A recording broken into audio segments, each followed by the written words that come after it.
Hey, what's up, everybody? BDO44 coming at you with another video. All right, so I was listening to Kendrick Perkins, and his idea or his theory is that KD doesn't actually want out of Brooklyn. He's trying to get Kyrie paid. And I was thinking about something that I said yesterday on a video that you guys may have seen where I was ranting about the Brooklyn Nets, one of the random videos I did. And I said something along the lines of, I don't see why the Nets can't seem to understand that KD and Kyrie are a package deal. They're clearly doing this together. KD was in a position to where he could use his leverage against the team to help Kyrie get paid. It makes sense. And the problem that they're running into is not the fact that Kyrie is demanded a trade, because Kyrie opted in and said, "See you in the fall."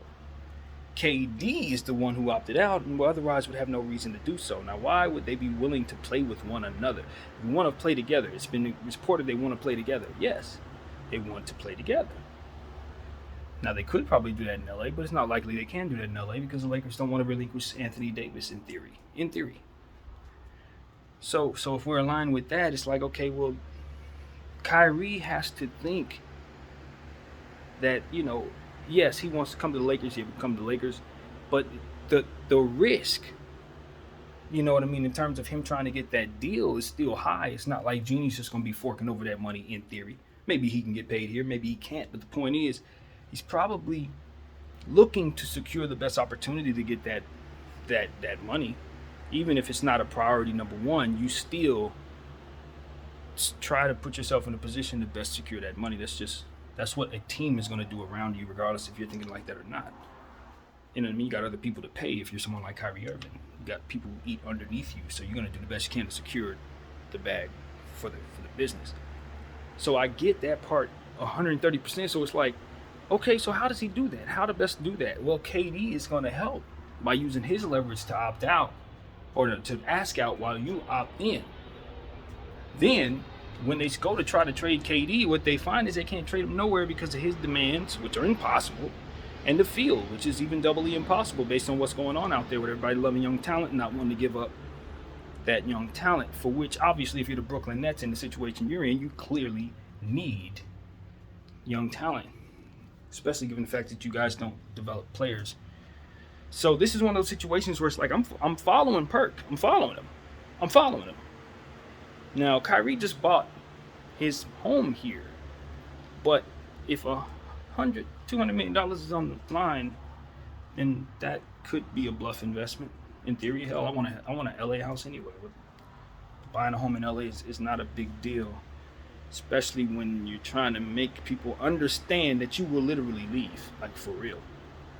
So it's one of those situations where it's like, yeah, I mean, am I thinking that this could be also another bunch of scenarios? Sure, but what I'm saying is that makes sense, and it aligns with what I was thinking yesterday in regards to the solution that the Brooklyn Nets may find themselves having here, which is bringing everybody back and paying everybody what it is they refuse to pay them in the first place. That is always an option, Brooklyn. I know you don't want to do this, but looking at what you're doing, that looks like a better plan than what I see coming for you, because the Lakers, we're not budging. We know we can get Kyrie Irving because we know you're going to let him go unless you don't and pay him 5 years, $250 million, which you're going to do everything you can to keep from doing. But what I'm saying is that is probably the Brooklyn Nets' best play, is paying Kai his entire money without any of those contingencies that they have demanded upon him. And if for some reason it doesn't work out,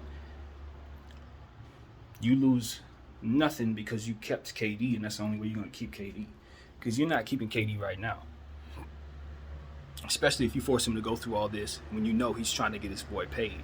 You force him to go through all this and he's trying to get his boy paid, you know you lost him. If my theory is correct and he fails at this and Kai doesn't get paid, he gonna hate y'all for that. So either you're going to give up KD for the little in return, which is what I would do if I'm the Nets, because I want to be done with all this if I'm them. Or I accept the fact that is not the best path forward for what it is that I got going on. And this is owners who's going to have to come to this conclusion. And then fork over the cash, pay Kyrie, pay and keep KD. Because if you pay Kyrie, KD ain't gonna leave. Simple as that. If Kyrie Irving signs a 5-year, 200 max, whatever $1 million it would be, that trade request, I genuinely believe, will get rescinded and they will be ready to play. All right, see you in the fall.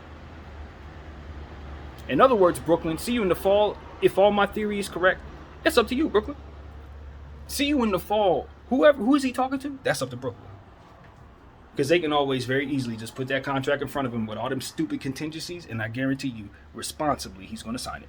Even if he wants to be a Laker, he'll give up the Laker dream. He'll call Bron and say they gave me the 5, man, and they will toast about it. Because Bron would rather see him paid than see him play on this team. And so would I, if I'm somebody who's rooting for him as a person. I want to see him get his money. Right? Like, just in general. Never mind if you think he deserves it or not. You see what I'm saying? It's like, as a person, you want to see him get paid. So if I'm to align and think that way, and I know that Kyrie has a lot of friends and a lot of enemies as well, and some of those enemies are enemies of people.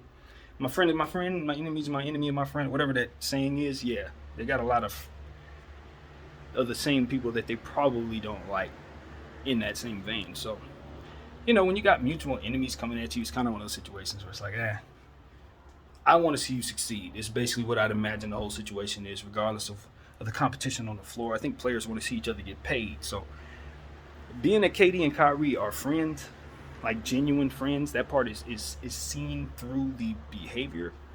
I think Perk's theory is the most logical of them all. I really do. I think that's the most logical of them all.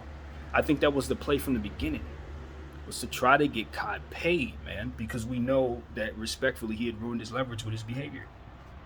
Simple as that. So I think K was like, you know what, this is the only way we're going to get you paid, bro. It's the only way, because I'm paid regardless. And if they don't do right by me, I'll just leave. I ain't got no problem with it.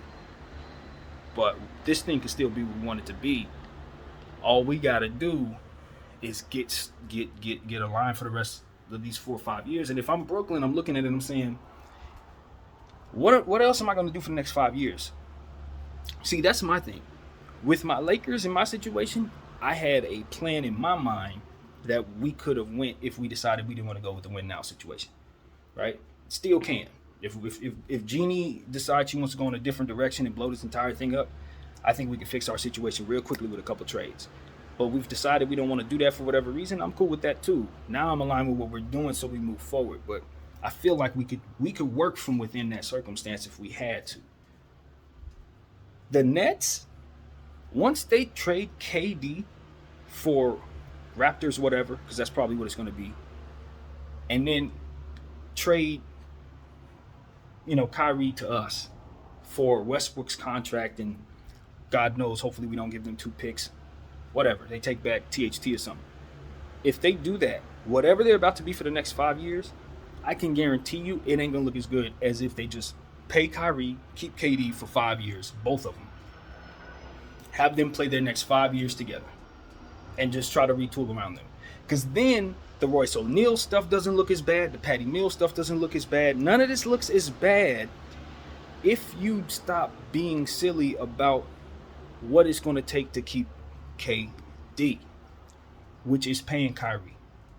Now, if you don't want to pay double for KD, which is essentially what you're investing in if you're the owner of the Brooklyn Nets, then you got to accept the fact that you're going to have to trade him for half of what his value actually is.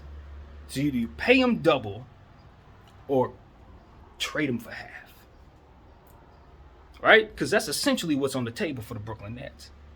Whether they see it that way or not, that's what's on the table. You're paying double. But in understanding that you're paying double, you're essentially paying double, but you better respect the value of the player that double actually is. Because Kyrie Irving ain't KD. So you're not going to get 2 KDs. But he ain't nothing either. He's actually someone who has Hall of Fame talent, who's probably going to play his best years in your uniform if you pay him that money. Now, do you have your skepticism about his behavior and all of this? Yes, which is why you're not investing in him at all. You're investing in KD. He is just a vessel from which you pay.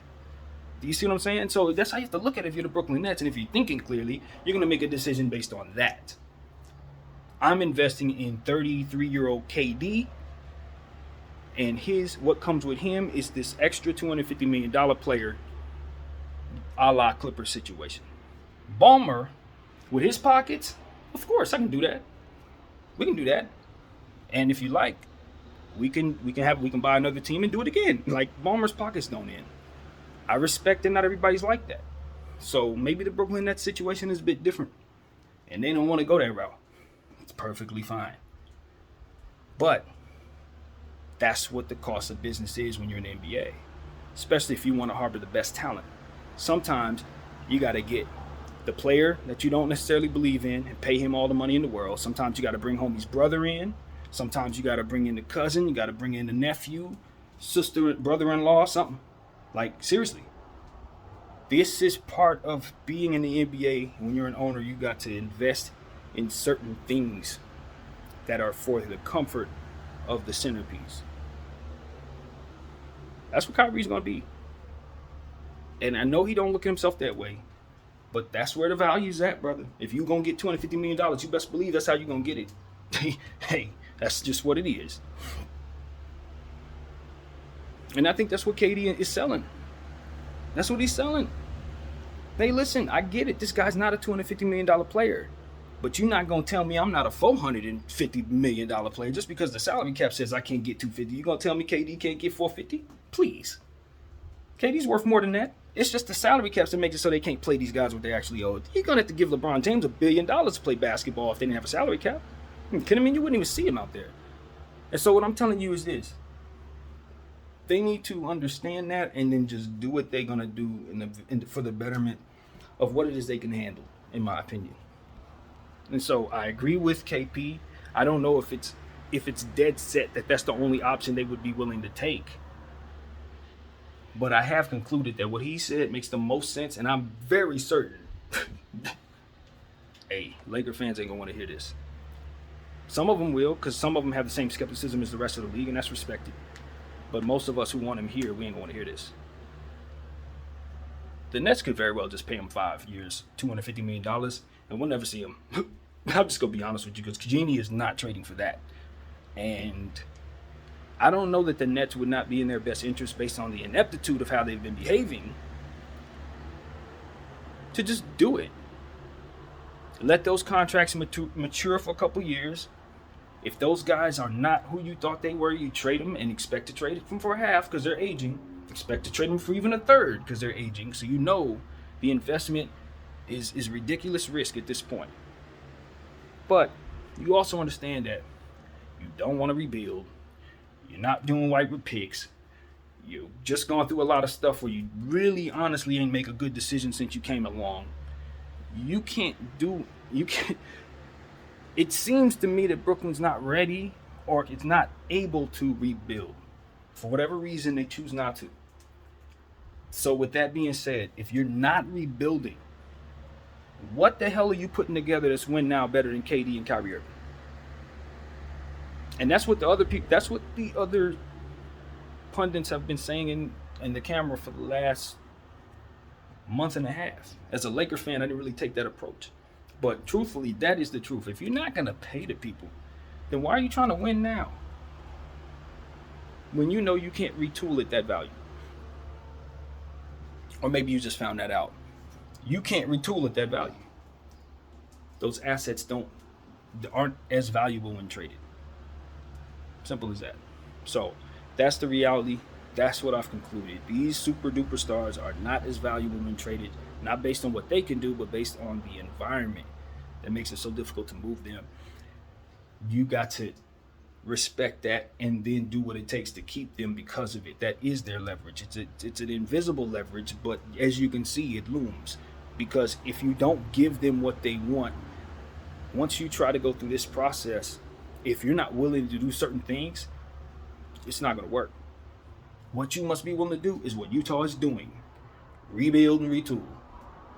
Luckily enough for Utah, they got Donovan Mitchell. After throwing away everything, they still got Donovan Mitchell. So it's like, you know what I mean? That's why you have to draft, Brooklyn. That's why you have to respect first rounders. That's why you don't trade one for Royce O'Neal. For that reason. Because you got to turn one of those guys into damn Donovan Mitchell. Donovan Mitchell wasn't the first pick in the draft, wasn't he? 13 or something? You got to turn that pick into something, man. You can't let that just go out of your window so we can get a win now piece. For what? You're sending away the best win now talent you got. Why? Because you can't handle their personalities? What are we talking about? Like, that's another thing that bothers me about people like this. I understand personalities are difficult. I get that. But when you have resources, you create the environment that makes it so it's not. I'm sorry.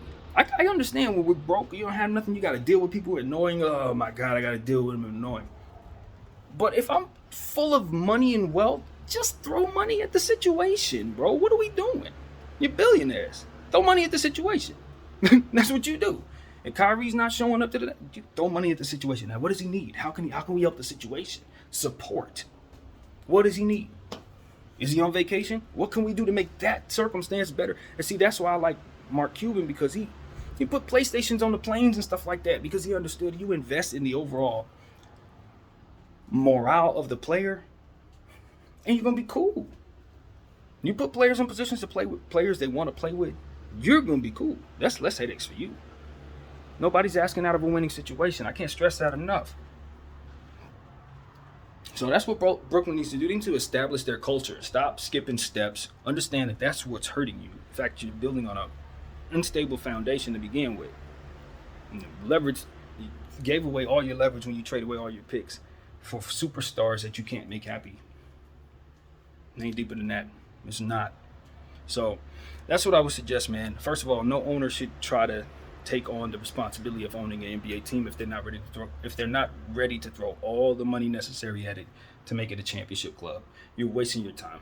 You really are. You're not gonna be happy as an owner if you're constantly cutting costs that don't have nothing to do with making basketball players better on the basketball floor. It's just a bad experience being an owner. You have people bashing you, got people looking at you funny, calling you cheap and all that stuff. If you just can't afford to own the team, trust you me, it's much best letting it go. And that goes for everybody and anybody in any sport. It's not that you have to be Ballmer, but once you start getting into luxury tax, stuff like that, you're only going to win if you're willing.